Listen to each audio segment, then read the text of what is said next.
If I ask you which car should I buy, bam! You will say Creta, Swift, Fortuner, Brezza, City, or Punch, right? And if I say I want to go luxury, probably the X1, E-Class, or Defender.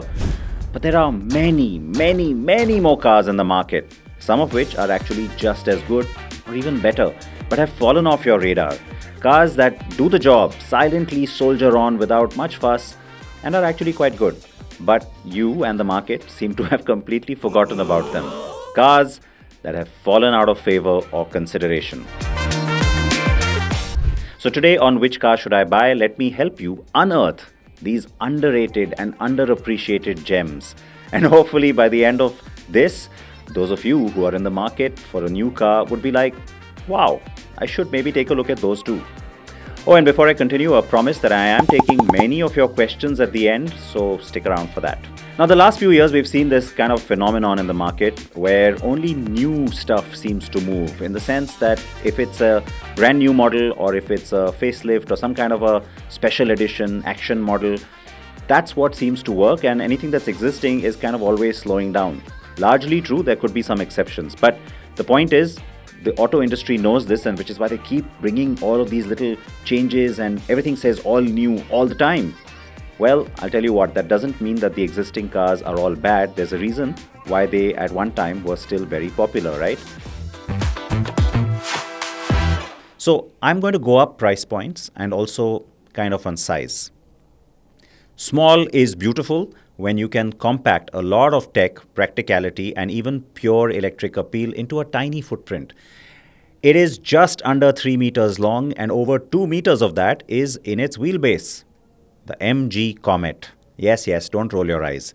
It's loaded with tech, and it has some limitations on range or space for a large family, of course, but it's light, zippy, and the perfect electric city runabout, super easy to park too. Think about it. Possibly one of the best looking hatches is the Citroen C3. Again, kind of forgotten, right? Entry hatch positioning with premium hatch dimensions. The C3 has still not had its Renault Kwid moment, but it gives you decent tech, though not the best, roomy cabin, loads of cargo space, and a super comfy suspension. Throw in all of its colorful, youthful looks and yeah, good to go. One of Maruti Suzuki's what if cars is the next one I'm going to talk about. This is a model with massive unrealized potential in India. I did talk about it in the last podcast too. The Ignis. Once pitched as a small SUV, the hatch never really got its mojo in our market. Of course, we never got the fun engines. We never got all-wheel drive. All the other markets did. Even now, this quirky shape, just that alone stands out. And how? Well, after the last podcast, many of you had a lot to say on the Ignis, which was kind of nice to see. The supportive fan base that it still has. So, yeah, new generation to banta hai. And I am not holding my breath on this, sadly, because I don't think Maruti is interested. Now, before I proceed, here's a little bit of a question for you. Can you tell me in the comments, what does a Kei car mean? Think about it and let me know. Okay, so if you go up to premium hatches, the Altroz is now looking worthy of attention again. But given that its facelift is actually really new, I'm not going to say it's forgotten. Let's hope it stays that way. Now subcompact SUVs, and of course it's the twins from Renault and Nissan. The Kiger and the Magnite are fuel efficient, reasonably well loaded on features and tech, very stylish and good looking. They include turbo options and have pretty strong safety credentials too. Totally worth your time and money. Great value for money, in fact, both of them. While the Magnite has done actually pretty well in the market, it's not amongst the first cars in everybody's consideration set, since that segment actually has so many bestsellers. The Kiger certainly isn't. In fact, it's a car that most people keep forgetting about. But I'm saying that they both should be in your consideration set, especially if you want good value for money. In that same segment is also the Toyota Tizer, basically the rebadged Maruti Fronx. Now, the Fronx is a runaway success. The Tizer looks a tad more butch, while the Fronx is a little sexy crossover kind of appeal. Now, did you know that Toyota has a 3-year, 100,000 kilometer warranty? That's way more than Maruti's 2 years, 40,000 kilometer warranty. The Toyota brand also definitely more premium. A lot of you prefer the brand, you also like their servicing, and it's got that turbo offering that the Franx has. So in terms of spec, you're not really missing out on anything. See, hadn't thought of that, had you? Just like many of you have not thought about sedans of late. Now, while the subcompact variety continue to have some pretty healthy volumes in terms of sales, the compact sedans have lost out big time of late. And now the compact sedans, things like the Honda City. Now, you might say that the Honda City is very popular, but look at how much it's lost out. Largely, of course, due to SUVs, but it's really dropped in terms of people's popularity. Skoda and Volkswagen would be pretty happy with the kind of numbers that these brands are managing on the Slavia or the Virtus. You get similar numbers on the Verna, but those numbers will not make Hyundai happy. Think about it. There was a time, not so long ago, this car used to sell 4 or 5 times that volume every month, maybe even more. Now, it's true, like I said, a lot of that market share has been eaten up by SUVs. But think about it. In financial year 25, Hyundai sold just 15,600 Vernas.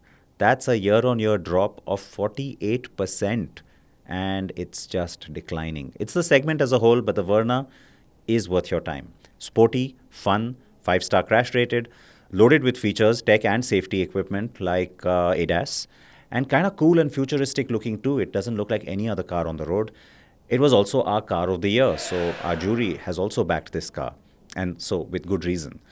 Choices include a manual, a CVT, you even have the dual clutch, the DCT. Now, sadly, the diesel is gone, but Hyundai just brought in some new variants on the car too. All right, let's pause that gyan for a second. I'm going to get into a little more trivia with you. The Verna was always the name of the car in the Korean market only, pretty much, and it's only in 2006 when Hyundai decided to bring another car to the market and keep the earlier one, that the name Verna arrived in India too. Everywhere else, the US, Europe, it's still called something else. What is that? Tell me in the comments below. Very easy question, actually. I'm sure you all know the answer to this. Now, back to SUVs, and another forgotten car is the Aircross, another Citroen. See the pattern? The brand hasn't really taken off. Now, this car has dropped C3 from its name, and yes, the Aircross is not the benchmark SUV by any stretch of imagination. But it is unique, good looking, great two-tone paint options, Citroen's awesome suspension with comfortable ride quality, and even a 7-seater variant. There's also a turbo, but the engines are a bit boring. And I'll tell you what, there are still some great discounts to be had on this car. Its cabin is a bit Spartan compared to, say, a Creta.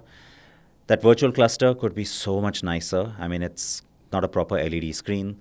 But thankfully, after stupidly not giving us an auto at the start, now the Aircross has an automatic.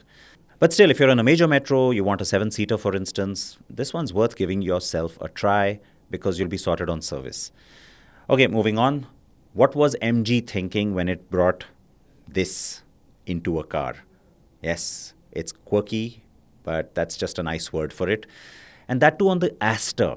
The year was 2021. MG wanted to do things differently. It figured, what better way to stand out than throw in loads of tech? That virtual assistant was basically about that game plan. Now, I know people who bought the Aster just for that virtual assistant. I also know a lot of people who ran very far away from it because of it. It's kind of gimmicky. It's hella creepy, but something different, I guess. Now, the Aster used to have 2 petrol engine options. There was the 1.3 turbo, great fun to drive, and the 1.5 naturally aspirated. The turbo is gone. Now, lack of sales and all of that, but kind of sad that it's gone. It was fun. The 1.5 is okay, though. The thing with the Aster is very car-like to drive. It's very easy to park. It's nice and compact, pretty well loaded, and it's got a great interior. That's the thing a lot of people overlook. The outside is kind of plain looking, but the interior, very nice, very premium compared to the rivals. Forgotten? You bet. But when you're stuck in traffic, the plush interior and all the gadgets will really help. Prices are pretty attractive too.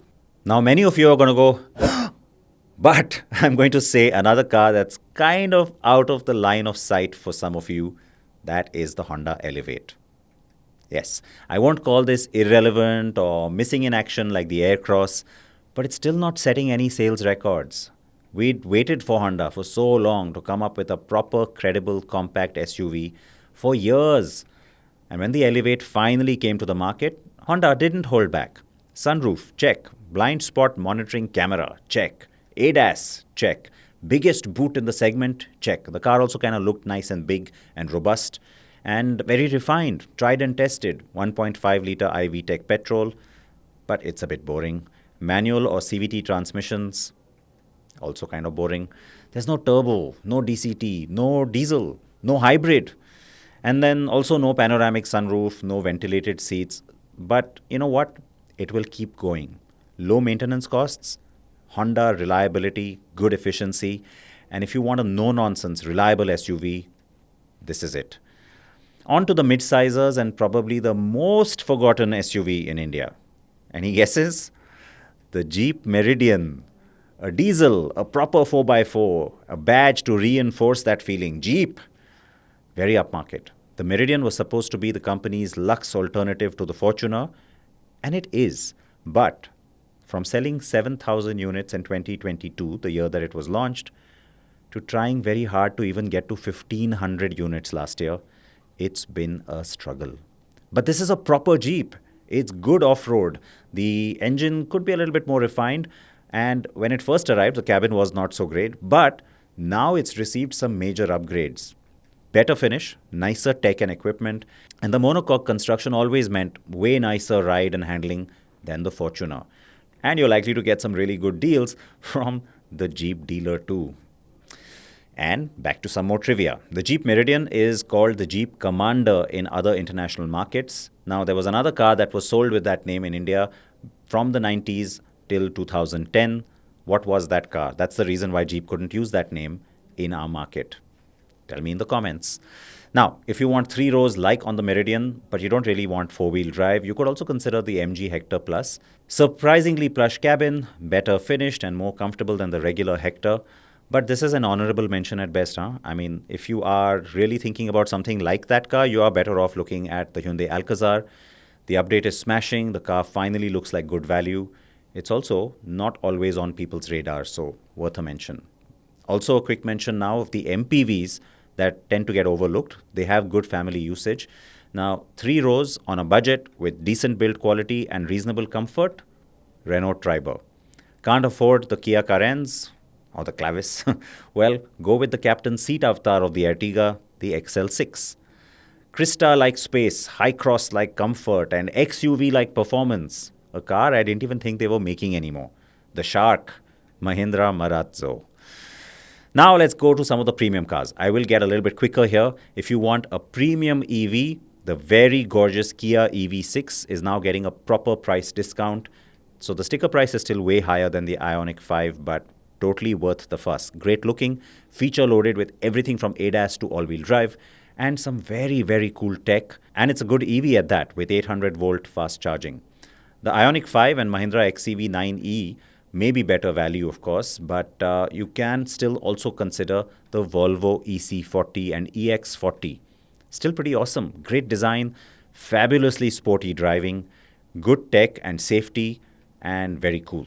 Other honorable mentions are the Mercedes-Benz GLA and its electric alter ego, the EQA, again kind of forgotten from the market, which is kind of strange because really well priced and really plush, really well loaded, especially the EQA.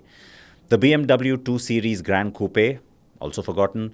The awesome Mini Countryman E. Yes, it's awesome. Yes, I'm talking about the electric. It has that amazing round screen, very cool graphics, very nice drive feel too, and lots of attitude. Then there's the Audi A4. Yes, remember that one? The somewhat pricey and very capable Lexus RX and the recently facelifted Volvo XC90. Whew. So, what do you think? Some you knew but had forgotten, and some you didn't even know were still selling, right? Would you consider any of them? Tell me in the comments. And of course, if you want to ask me which car should I buy, yes, go ahead and ask me in comments here or at Sid Patankar on X or Insta.